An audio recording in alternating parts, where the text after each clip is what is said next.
and welcome back to another episode of Four Chicks Chatting. Wow, do we have a powerful episode for you today?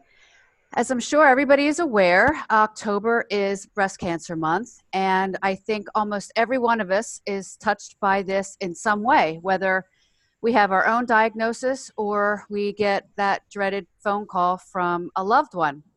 So, what we wanted to do today is introduce you to an amazing woman who's doing incredible work in Philadelphia.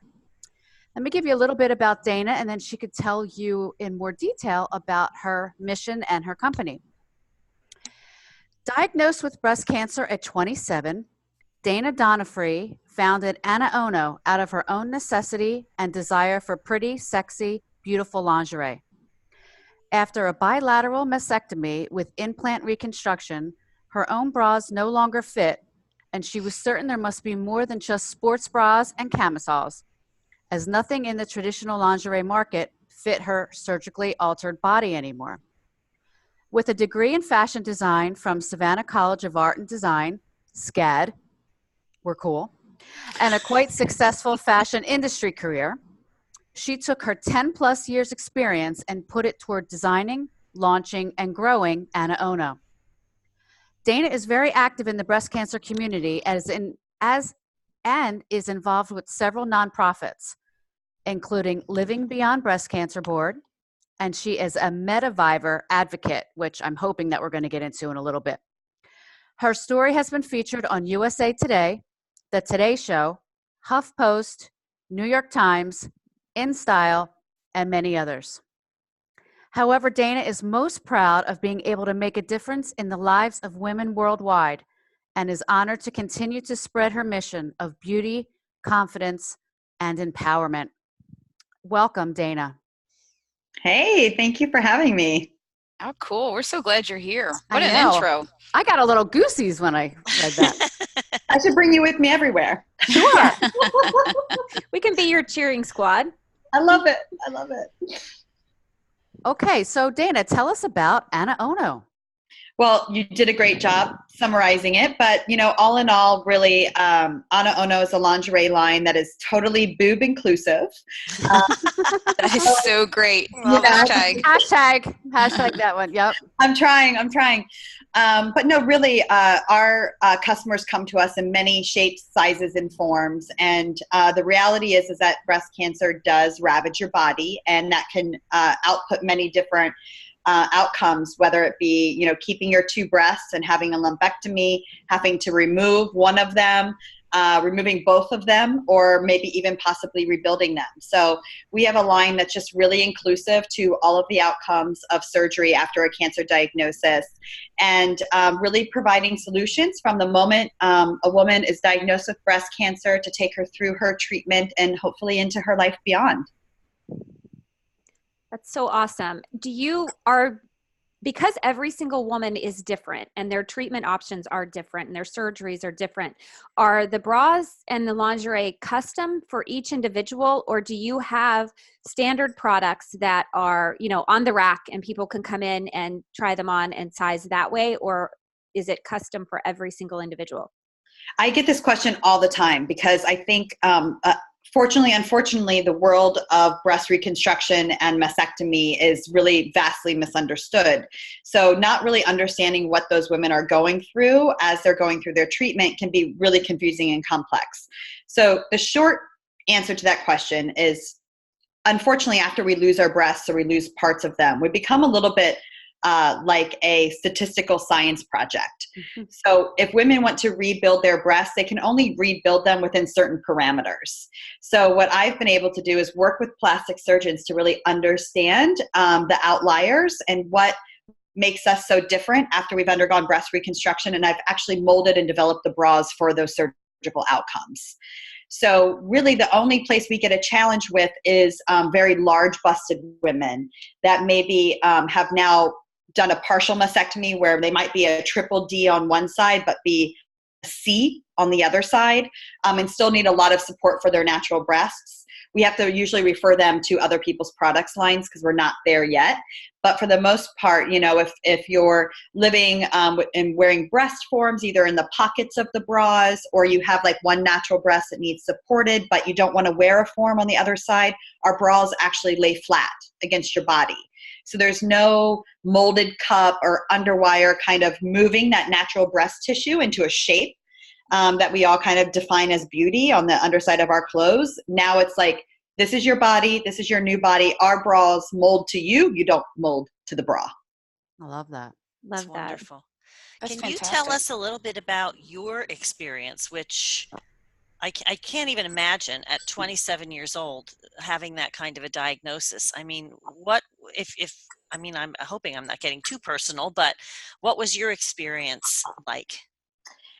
I think that the reason why I'm here today and why I have AnaOno, why I'm such an advocate, is because I was a 27-year-old woman that got diagnosed with breast cancer out of the blue.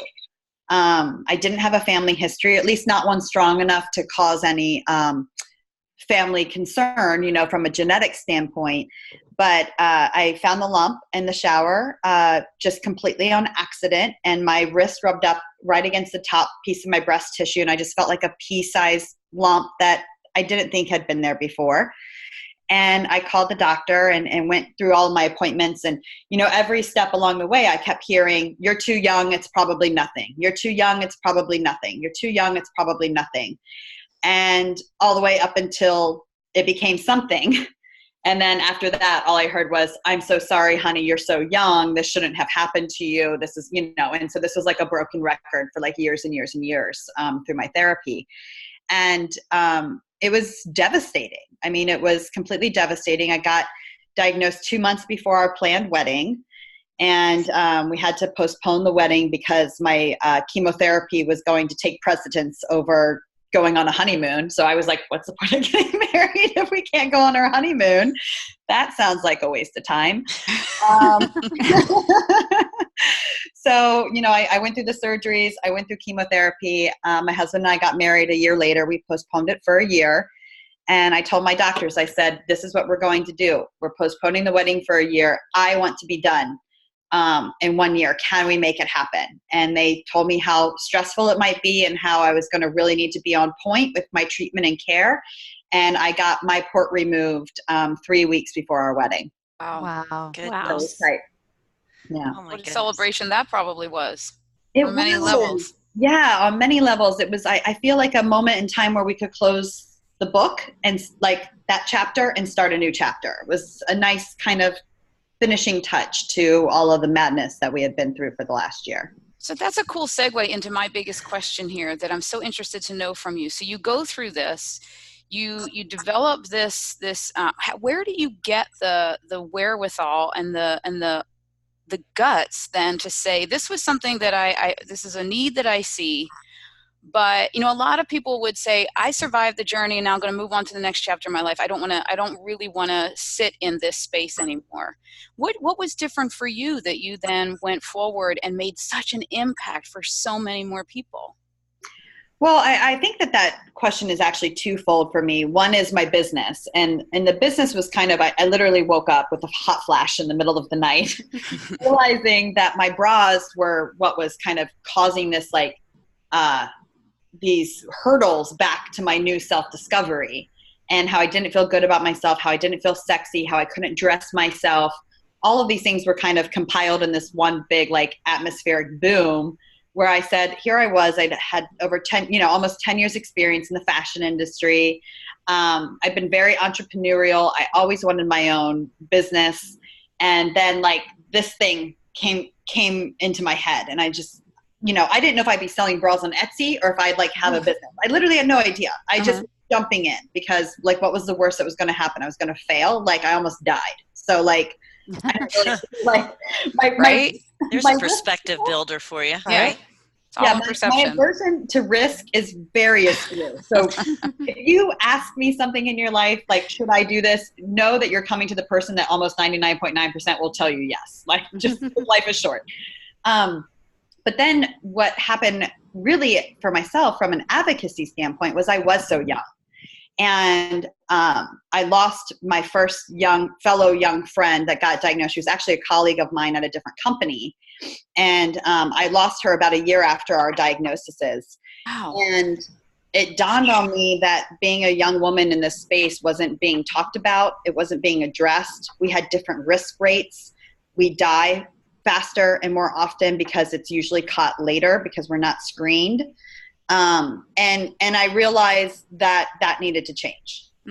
And you know, when I was looking at all of the advertorials and marketing around the pink ribbon and everything, like all you see is like this happy, older, affluent white woman jumping up in the air, like with the tutu on, saying, I had breast cancer.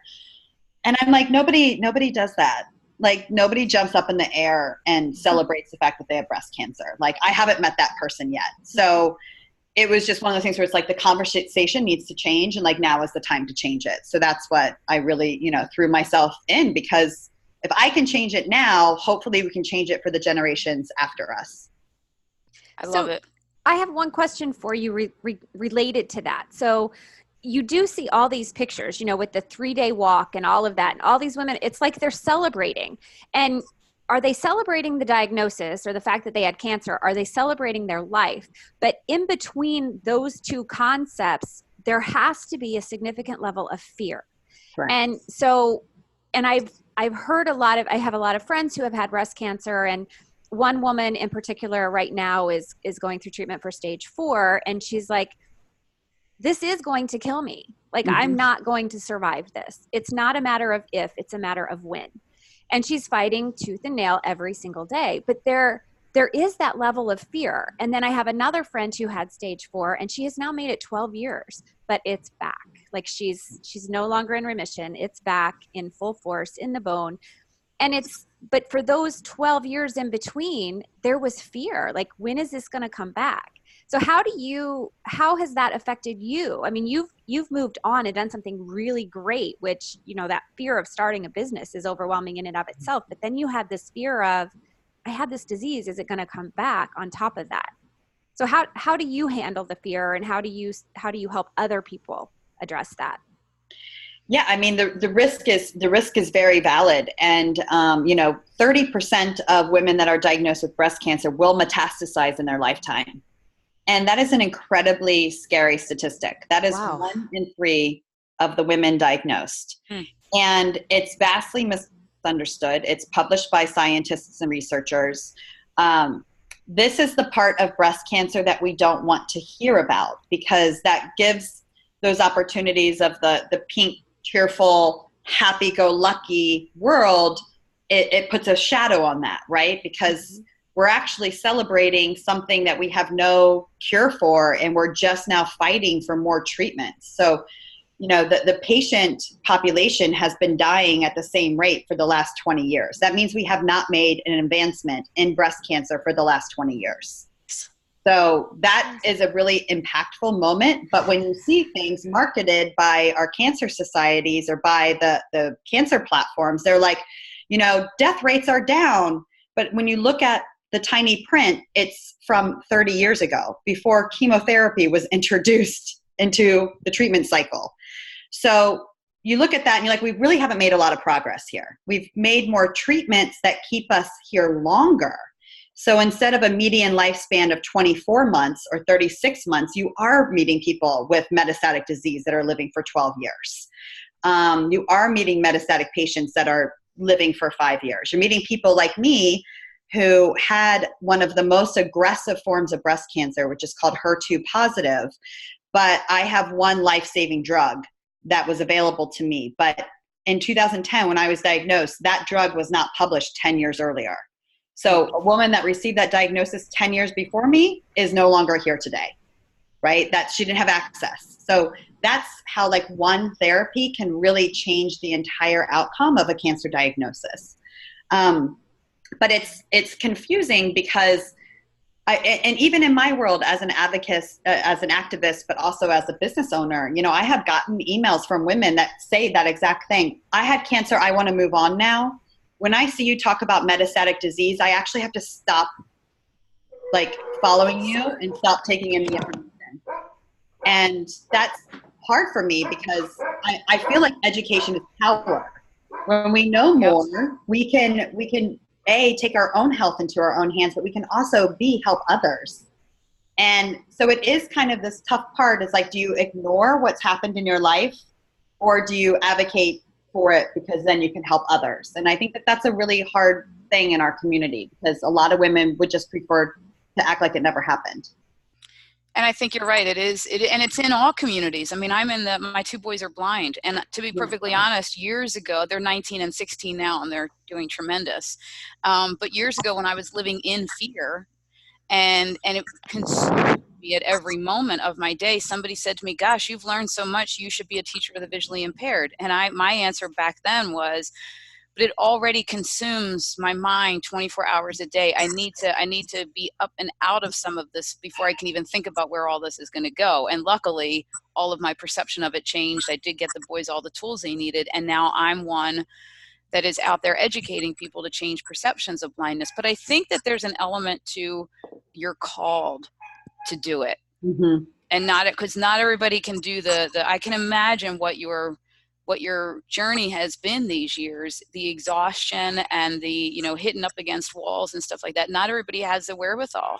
And I do believe it's a calling to do the work that you're doing, because you've had such an impact in a short span of time. And you're really good at it, and I can see it, the passion in you, and it makes me want to know more and more and more about you and the work that you do. Yeah, thank you. I think that that's a huge point, because, I wake up every morning, I go to bed every night thinking of my cancer. And the fact that I consume my entire day with cancer is complex and exhausting at times, quite frankly. Well, you're not just a business owner. You have this emotional roller coaster going on every day. Yeah. Right. Yes. You've got to be so exhausted at the end of the day, but yet those thoughts are still forefront. Right. And I think that, you learn to put everything in its own little box. Eventually, sometimes the box rears its crazy head, and it feels like you're kind of at the Joker, like turning, waiting for it to pop out, scare the shit out of you. But in reality, I feel like I've been so honored to meet the people I've met through this journey that I couldn't take any of it back, even if I wanted to. But the reality is too, a lot of those strong voices and strong personalities we've lost over time. So I know that right now I have a voice, and one day my voice might be taken away from me too. But that makes me wake up every morning saying, I'm here today and my feet are still on this earth, and I can still make a difference, all up until the day I can't anymore. And that, you're right, is a calling, because it's not easy. It's not easy on my relationships. It's not easy on, the people that are around me that aren't a part of this world. It's very tough. Yeah. We were just talking with, what was the interview we just did, Chicks, with, I think it was Chip. Yeah. About relationships, and that you have to be, at this point in our lives and our journeys with our businesses and our callings and our missions, we're very selective of who we give our time to and build relationships, because we don't give the people that don't matter time to matter anymore. It's just too much work. It's too important. Yeah. I do think, my situation is somewhat different, but similar. There's when you're talking about some kind of a trauma, my son is in recovery from heroin addiction, doing great, everything's wonderful. But for years, people said to me, you need to write about that. You need to talk about that. And I was like, I can't. I just can't go back there yet. Mm-hmm. But I do feel like, to Kristen's point, and to yours too, Dayna, that when it doesn't leave you like that, you're meant to take that experience and do something with it. And sometimes that's the only way that it has meaning beyond your own personal circumstances. Mm-hmm. And you took that experience and just went, way out of the box with it, and took it and made it valuable for so many other people. And that's amazing. And here's my question then. Given that this is, one of those things that nobody likes to talk about, how challenging was it for you to start this business? How did you get the financing? How did you find the people that you could go to and say, look, this is not a happy subject, but this is a need that needs to be addressed? Great question, because I feel like all I do is break down barriers. If I break down one wall, there's another wall built right in its place right behind it. It's you got to have a bulldozer, and you got to keep breaking down the walls because, you know, when I launched it myself, I'm a fashion industry professional. I had an amazing career. I still would like to think I have an amazing career. But, you know, it was very interesting because I started talking to like other fellow business owners and, you know, just getting tons and tons of pushback everywhere I turned. Like, I think the most common thing I heard from like my business associates was like, Dayna, if there was an audience for this, somebody would have already done it. And I was like, well, that's interesting because nobody has. So like, maybe I can be the one that did, you know? There's always a first. There's always somebody who starts something, right? Yeah. And you know, the mastectomy market's been around for 40 years. And guess what? It's designed by German men. Like, close your eyes, think of a bra designed by German men. Like, it looks utilitarian. It looks like a grandma bra. It's uncomfortable. I'm picturing cones. Cones. Yeah. I was thinking like metal. Boulder straps. Like, over the shoulder boulder holder at its definition. Boulder holder. There's a hashtag. Put that in there. And I thought about it and I'm like, it's been there. It's just everybody's been looking at us as a patient and as a medical device. Nobody's actually thought about what's inside our hearts and our bodies and our minds. So it's not that it hasn't been done. It's just that the customer has been forgotten. And I thought that was just such an interesting place for me to start because I was the customer and I knew how I wanted to feel. And I tell people all the time, I actually don't sell a bra. Like, the bra is a vehicle and a step in this space where you have to find like what makes you you again, because it's all a discovery. It's all a brand new discovery and you're starting from scratch. You likely don't have any hair, any eyebrows or any eyelashes. Your boobs have been removed. You've gained weight. You've lost weight. And all you want is to feel beautiful in those moments where you feel the worst. And then you're given things that don't make you feel beautiful. So it was really a different approach that I took. But then thankfully, because of my successful career, I was able to self-fund my business because nobody was giving me money for this business. Nobody thought women with breast cancer wanted bras. I don't know. Oh my God. But it's so true. When you go through something, anything physical, you know, you're ill or whatever, you don't feel pretty, you don't feel sexy. And when you don't feel those things, you don't have confidence. No. Right. So, and you need confidence to fight through what you're going through and to get to the next step. So I think people miss the boat on this. Like, they should have invested in you a long time ago. Now it's too late. But they're sorry now, aren't they? I bet they are. You know, it was really interesting because then, you know, the other part of my story is now I've always been a super professional. I've always been really eager. I'm a self-proclaimed workaholic. Like, those things were already in me before I started my own business. And so when I got into a room full of like older aged white men and I was asking them for money, talking about a woman's identity and sexuality and the desire and needs to feel feminine when her breasts were gone, was really, really hard for me because like the men in the room they just didn't get it. They're like, but if she doesn't have any breasts, why does she need a bra? And I'm like, I had to like actually explain these things to people. And so it became like all the barriers going, why am I talking about why a woman desires to feel beautiful and confident and feminine and proud when I should be talking about my business? Because if a guy stood up in the room and said, hey, women with breast cancer need different bras, buy them, all the men in the room would be like, oh, great idea, sir. You know? And I'm like, I think I have to show you pictures of like mastectomies. Like, I don't think you understand what these people are going through. And it was just it was such a learning experience, both for me personally and professionally, but me to also like understand what the scope of awareness really actually truly is. And that's why with AnaOno, like, we just are constantly pushing the envelope because we have to open the door to these conversations. They can't be had behind, you know, closed doors anymore. So what did you change the conversation to? Is it more the statistics, or did you actually start showing what a mastectomy actually is and educating that way? Yeah, so our first New York Fashion Week show in 2017 went viral on New York Times with over 3 million views in under 24 hours.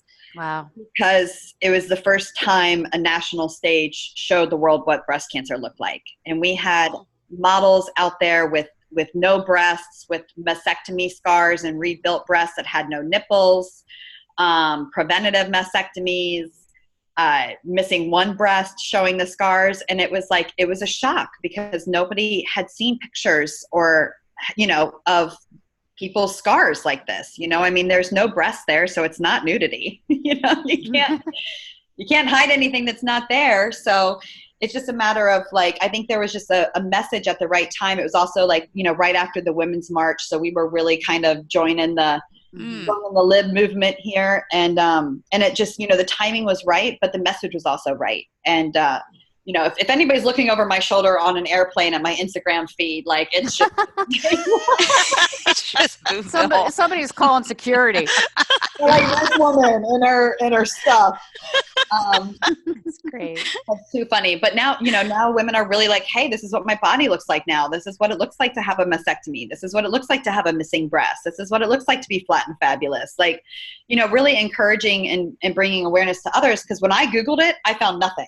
Like it was in 2010, I found nothing. And I ended up getting mastectomy tattoos around my chest, and I got published for that as well because there wasn't any on the internet. And now you can't turn your head without seeing 18 million mastectomy tattoos, which I think is fantastic. Yeah. Oh, some of them are so beautiful too. Oh, they're amazing. I think one of the things that you really did with all of that was take, and this is going to sound like a weird thing to say, but some of the shame away from it. Like people, it's so odd because people feel embarrassed and ashamed of their change in their bodies, even though they had certainly nothing to do with it. I mean, nobody wishes that on themselves, but there's a measure of that. And I think maybe that had to do, was reflected in your conversations with these people. Like men don't want to hear about that stuff because it's embarrassing and it's ugly and, but you kind of took that away by making it part of a normal conversation. It had to be talked about. No, you're right. I mean, I think it's a generational gap thing as well. Like, I mean, I get these stories from either the grandmother themselves or the daughters of the grandmothers that now have gotten diagnosed. And they're like, grandma would always take off her boobs at the end of the night, put them in the drawer and slide them into her little lingerie cabinet. And the stories of like the little girls, like going through, mom's drawers and like finding all of a sudden that there were like these boobs in her drawer. But nobody knew she had breast cancer because she didn't talk about it. And she didn't, because it was the, Betty down the street, well, she's sick. Or, oh yeah, she's got the big C. It was like you couldn't, like everything was a whisper. You couldn't even talk about it. So of course the awareness spectrum is running greatly behind because we had decades where we weren't even talking about the disease at all. That's Dayna, you mentioned something earlier and it kind of struck me when you said about the screenings, and you were 27 but you didn't have it in your family. And I know that there's preventative screenings, obviously, if you're under 50, but you have it in your family. So what's happening now with insurance companies or with pharmaceutical companies that are saying, even though you're young, but don't have it in your family, please go get screened? Like, I don't hear those messages. Well, I think the reality is, again, we've been fed a lot of propaganda over the years, right? We're fed that mammograms save lives. Mm-hmm. So, if you guys were to guess how many breast cancer cases are diagnosed through a mammogram annually, like what would you guys say? I'm sure it's a lot lower than we think, right? I think it's less than 50%. It's less than 10%. Oh, wow. Oh my gosh.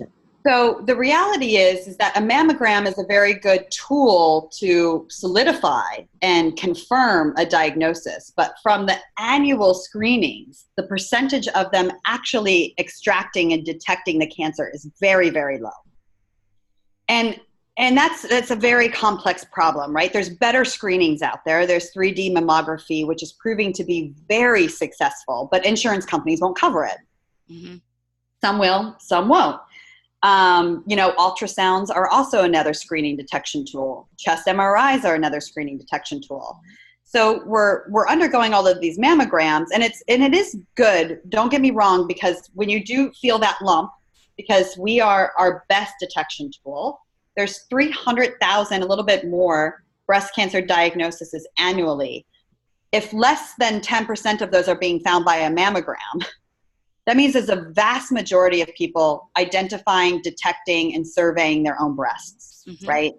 So we know the tissue, if we do our monthly exams, which I was not doing because I was 27 years old and I was untouchable. So like, why did I have to do a monthly breast exam? But if we are diligent about understanding our own bodies, when we sense that change, we can alert our medical professionals and we can go through the screening necessary. And that's really the strong suit. And two, a lot of women under the age of 40, or potentially even 45, have really dense breast tissues. So that doesn't even work with mammography. And you already have the need to have alternative screening tools. So it is one of those things where the mammography is kind of the best of the worst case scenarios. It does provide a historic mapping of your tissue. So if you felt a lump really, really deep inside and there was maybe a little bit of a fog, but actually the mammography unit does not pick up the tumor, because that happens more often than you believe as well. You can feel a lump and the mammography shows nothing. And there's tons of cases out there. So it's not a perfect tool.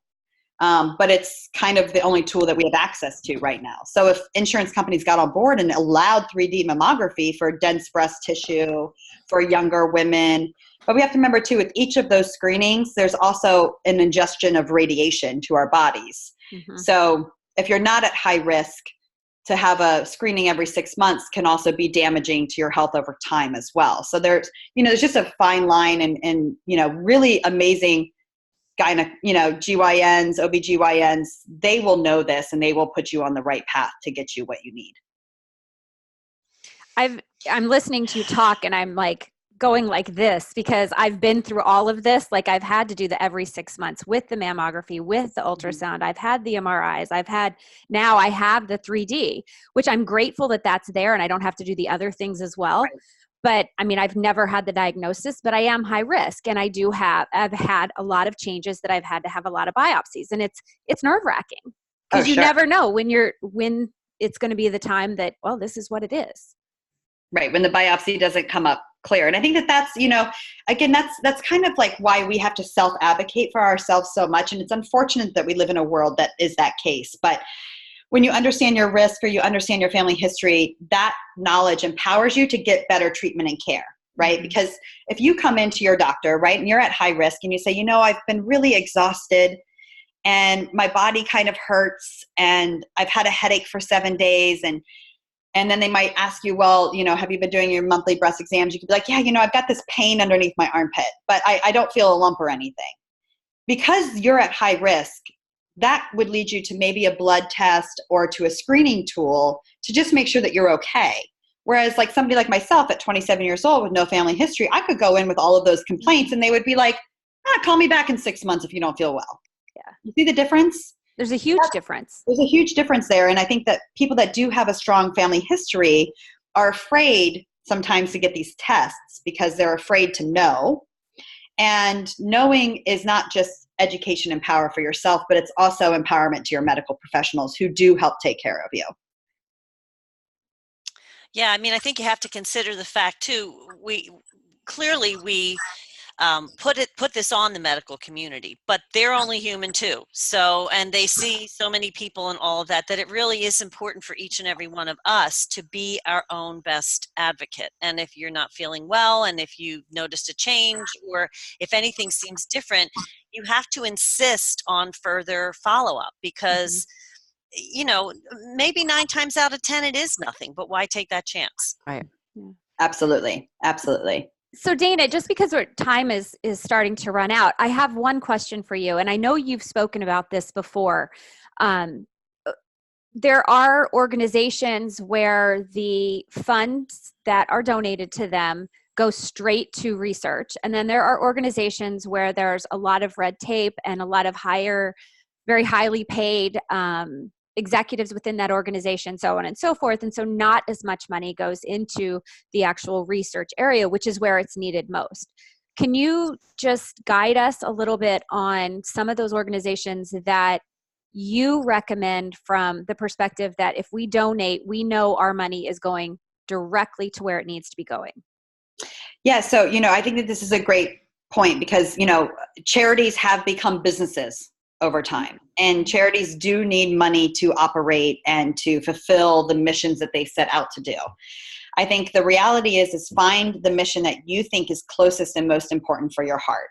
Because if you want to donate to awareness, if you believe people don't know about breast cancer or know enough about breast cancer, there are organizations that put all of their funds to awareness, even though they might be clouding cures and, opportunities to find a cure. Like, I think that if you're going to be a big donor, you can go to any charity navigator or to that charity's website, and they should have published their 990 EZ. And on the 990 EZ, it will show you exactly what that charity does with their money. So if you're thinking about putting money towards a cause, $5,000, $10,000, $50,000, $100,000, do your homework first, because then you'll know, is 20 cents of every one of your dollar going to the cause, or is 80 cents of every one of your dollar going to the cause? And I think that's really important. I think for me, I believe in funding research. I believe that we are aware. I think, young women continuously need to be educated about the importance of their breast health. So that's always going to be an initiative that needs to be done, because cancer seems to be getting younger and younger and younger. But in reality, BCRF is a great organization that funds all levels of research. And then Metaviver.org funds only metastatic breast cancer research. So 100% of the donor's dollar goes to research. And the reason for that is because it's a volunteer-based and run organization that has now raised millions of dollars for research, but they volunteer because their lives depend on it. Mm. And they want those donors or that research scientist to find the drug that might help them stay here a little bit longer, right? So that's the reality of what we're really facing. And I'm of the belief that if we can treat metastatic breast cancer, all early stagers benefit from that, because there's going to be a drug that stops the progression on somebody who's already progressed that an early stager may also be able to use. And that's a win for all of us. Less than 3%, arguably 3 to 5%, depending on who you ask, of all of the billions of dollars a year that are raised in the name of breast cancer, somewhere around 3 to 5% of that goes to metastatic breast cancer research. Oh, so wow. It's incredibly disturbing. Again, That but just gave me chills. Like, that's so awful. sad. Yeah. Right. So if you're, if that pink thing on the shelf says, find a cure for breast cancer, and it's got a cup and a pink ribbon, chances are that corporation is maybe giving a penny of every cup that's sold, or maybe not even given any money at all.